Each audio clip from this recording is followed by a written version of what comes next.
Audio on demand from Vision Christian Media. History Makers with Matt Prater. Coming off of drugs, you're going to have emotional problems, but I kept chasing after God. And he's using this vehicle to bring people out of the dark into the light. And I went forward and I knelt at the front, and it was a radical conversion experience. And that's where the big change happened, and that's where we decided we're going to use our music for God, we're going to change our songs. When I was about 25-year-old, I was busted and into jail, and it was there that I came to the Lord. History Makers with Matt Prater. Hi, and welcome to History Makers. I'm Matt Prater. Today we're chatting with podcaster Graeme Burrill. We're going to hear a bit of his story, a bit of his background. Welcome along, mate. Tell us where were you born and raised? G'day, Matt. Great to chat with you today. Well, I was born back in the late 70s, grew up in southern Sydney. Had a bit of an interesting upbringing, if you want to maybe use that term. I moved around a lot. My dad used to work for one of the big Australian banks. For several years, we moved around a bit. Until I was 7, we lived in a place called Sutherland in southern Sydney. Then we moved to Melbourne for 4 years. And then when I was 11, we actually moved overseas and lived in Singapore, which was a fun thing to do for a few years. And then when I was nearly 14, we moved back to, again, southern Sydney, and been in that area ever since. And did you have a religious upbringing at all? My parents grew up going to church, and my sister and I, when we were younger, went along with my parents to the local church. Sunday school, I remember even scripture at my primary school in Melbourne as well. When we moved to Singapore as a family, I remember we stopped going to church. When we moved back to Australia, both my sister and I attended separate religious or Christian schools. And then it wasn't probably till I was in my early 20s that I more regularly then started going back to church. And was there a conversion experience that you can remember, or was it just a gradual thing? A bit of both, really. More the gradual thing, I suppose. I do remember the high school I went to when we went away on a Year 10 camp, and it was to a Christian campsite. And I remember I had a moment, I think in the evenings, we all came together for a bit of a sing-along and more, I suppose, I think there were some Christian songs sung, and I remember something there going, oh, hang on, yeah, I need to follow this up, and thought, oh, look, when I get back to school, I'll go to the Christian lunch group, but I never sort of followed up on it. But as I said, it wasn't till in my early 20s, my sister was with some of her school friends going along to a nearby church, and she invited me to come along.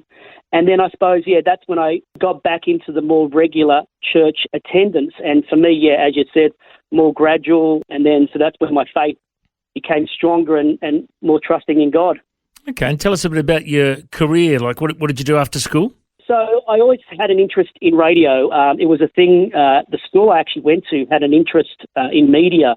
And ever since I was sort of an early teenager, just loved the medium of radio. Would listen to the radio at night, listen to the top 40 shows in the evenings on the radio, and even did work experience when I was in high school at a couple of commercial radio stations in Sydney. And when I did leave school, I was working sort of part-time at the local big takeaway outlet that was down the road from where I lived, but radio was my thing, and I joined the local community radio station where I did the training course and got my own shift. I presented the Tuesday breakfast show, which I loved doing.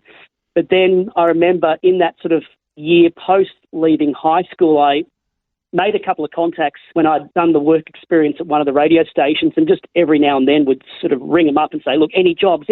And back in the day, pre-internet, they had a thing called the community switchboard, and they said, look, you can come in for a few hours a week, help answer the phones. It was like a voluntary role. And from doing that for 6 months, it then led into getting the job as the office assistant at the two big radio stations here in Sydney, the Pop and the Rock station. And I ended up staying there for 10 years. So, thoroughly enjoyed it. Fantastic, mate. So you would have been around back in the day when they had albums and carts and all that kind of stuff. Is that right? Yeah, it was sort of like the transition period between, I remember big reel-to-reel machines, having to learn to sort of cut and splice, and I just, worked out how to do it properly, and they said, oh, we're getting rid of those. Yeah. And then, sort of, there were still a few carts and CDs, but then sort of it made that transition, as you said, into more the digital sphere, which, we're into these days. Very cool, mate. Well, I've got a similar story. I grew up in Coffs Harbour and did a radio show when I was 15 at the youth radio station, and then pretty much from there stumbled my way through working at different radio stations. And it sounds like we've got a bit of a similar story there. But tell us about the Christian aspect of radio. How did you get into Christian podcasting and ministry and things like that? Yeah, so as I said, I worked at those two, the commercial radio stations for 10 years, and I suppose from that, as my sort of faith continued to grow, and I suppose my awareness of Christian radio came as well. I remember having a couple of conversations with a Christian radio station in Sydney in terms of jobs, or a job, but nothing ever really happened. It wasn't really then till after I was married and my wife and I, we moved to Canberra for a couple of years, more so with her job, and I started volunteering at the Christian radio station in Canberra. And we had some friends that we knew there, and I suppose then that sort of built up my connection. It was from there that, I had that connection with Christian radio and went from there. So you're at Christian Radio in Canberra. Where did you go to after that? So, yes, I volunteered at the Christian radio station there whilst still doing some commercial radio work, and we lived in Canberra for a couple of years, and then a position came up with the Christian radio station in Wollongong.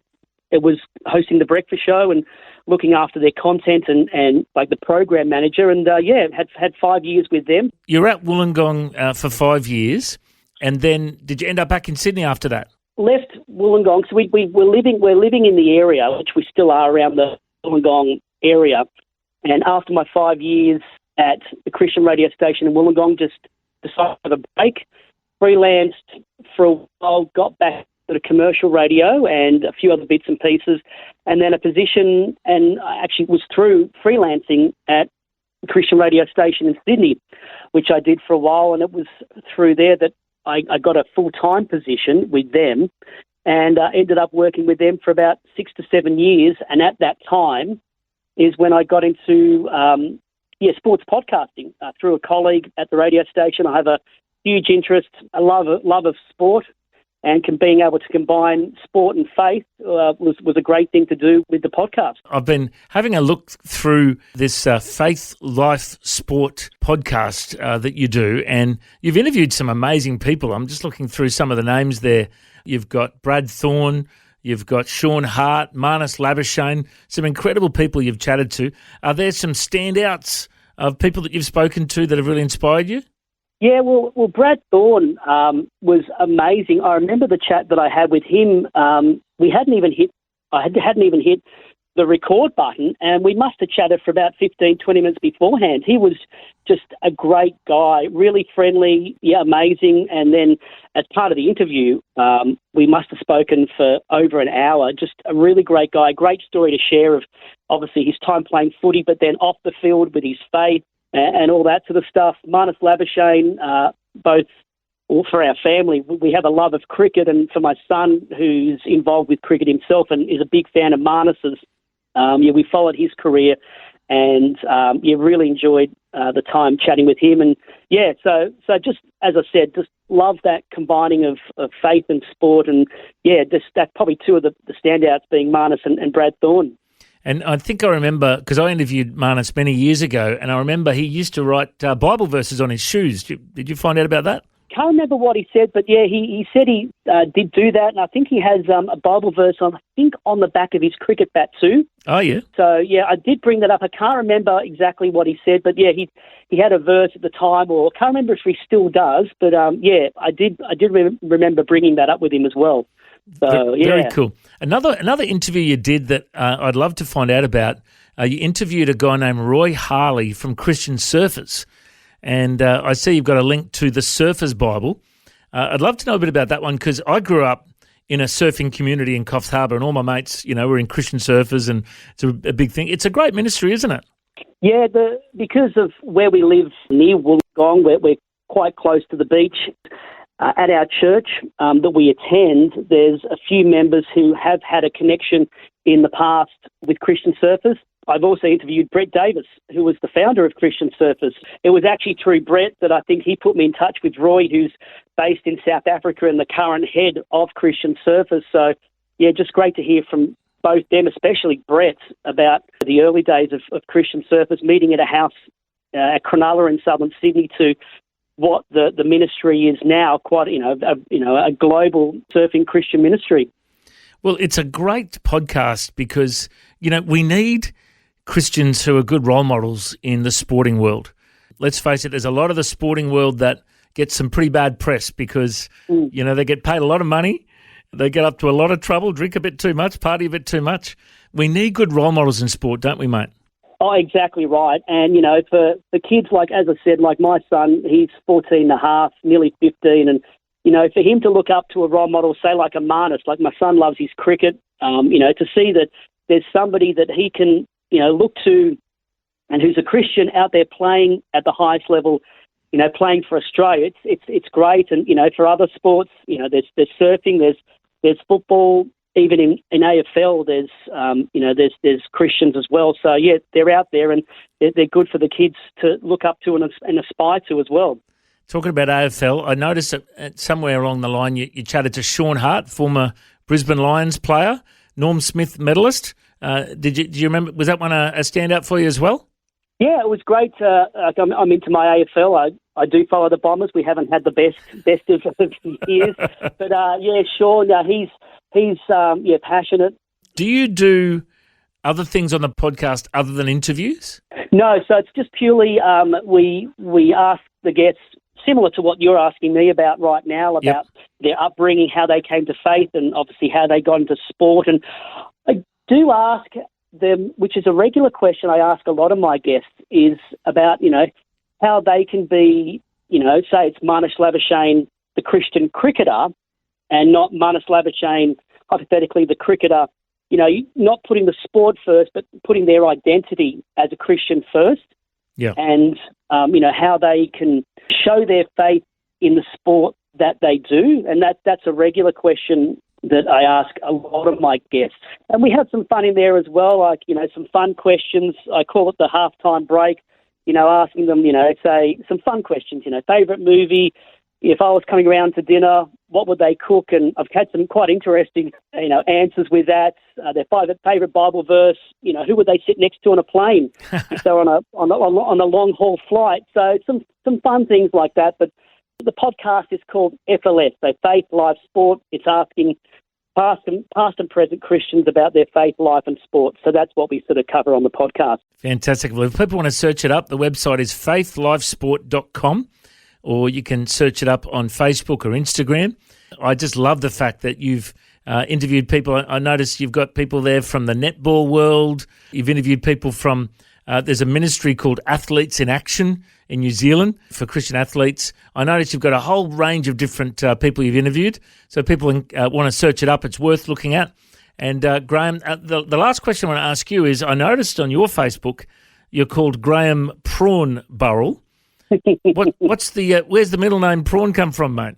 Back in the very, very early days of when I started in commercial radio in Sydney, working at the rock station, and I don't know, being a rock station, everyone had a funny nickname, and it was the middle of summer, and the program radio station, who I'm really good mates with, and we keep in touch to this day, he was renowned for giving everyone a weird nickname, and my hair's now going grey, but back when I was a whole lot younger, it was orange/red.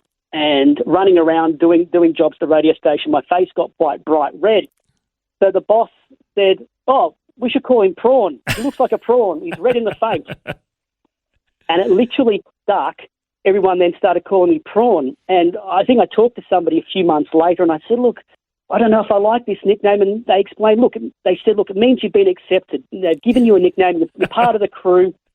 And to the extent people actually only knew me as Prawn, I was even on back in the day, the printed out staff list with everyone's phone numbers.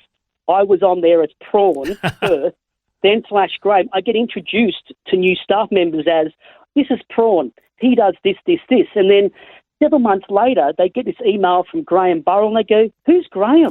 And they go, "Oh, that's Prawn." That's so funny. I've literally had it for nearly 30 years. Along the way, and to the various radio stations I've worked at, Christian and commercial radio stations, it's followed me around because there's been people at those stations who I've worked with in the past, and to this day, I still get called Prawn. That's funny. So It's either a combination. I even, weirdly, I don't know why I do it, when I sign emails at certain radio stations in terms of reply back to people, I'll go, depending on who it is, I'll go either thanks Graeme or thanks Prawn. When I set up Facebook years and years ago, my profile, I thought, well, if I put Graeme Burrill, people may not know who that is, but if they get a friend request from Graeme Prawn Burrill, they'll know who I am. So. Good on you, mate. Well, it's funny how they do that in commercial radio. When I was working in commercial radio in Coffs Harbour, I was doing the street machines and they called me Mad Dog Matt. They've just got to come up with names. But thankfully, the Mad Dog left and I'm just Matt now. But, mate, it's been so good to catch up. Graeme Prawn Burrill, I reckon you're a history maker. Thanks for joining us. Not a problem. Thanks for your time today, Matt. If you'd like to hear this conversation again, listen online anytime at historymakersradio.com. There you'll also find links to all of our social media channels and you can subscribe to our iTunes podcast.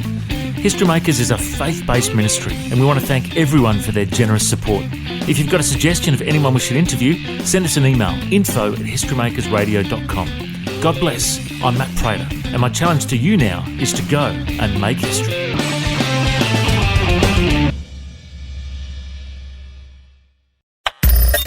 Thanks for taking time to listen to this audio on demand from Vision Christian Media. To find out more about us, go to vision.org.au.